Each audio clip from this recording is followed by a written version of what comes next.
ఈరోజు డిఫరెంట్‌గా ఒక రెసిపీ చేయాలనుకుంటున్నాను. బార్లీతో చపాతీ.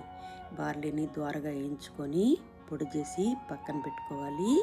జొన్న పిండి ఒక స్పూను, బార్లీ పొడి ఒక స్పూను, కొంచెం ఉప్పు, కొంచెం మిరప్పొడి, గోధుమ పిండి ఒక స్పూను. వీటిని ముద్ద చేసుకొని ఒక హాఫ్ అన్ అవరు మూతేసి పక్కన పెట్టుకోవాలి. అప్పుడే అది సాఫ్ట్గా టేస్టీగా ఉంటుంది. పెనుము లోపలనే దాన్ని తట్టుకుంటే మనకి తీసే పని లేకుండా ఉంటుంది. నేను ట్రైల్ ఎలా ఉంటుందో ఒకే ఒక చపాతీ చేస్తున్నాను.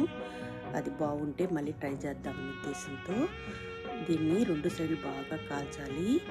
ఇది కోడిగుడ్డు పొరుటుతో కానీ కర్రీతో కానీ తింటే టేస్ట్ భలే ఉంటుంది. నేను కోడిగుడ్డు పొరుటుతో తిన్నాను, చాలా టేస్ట్గా ఉంది.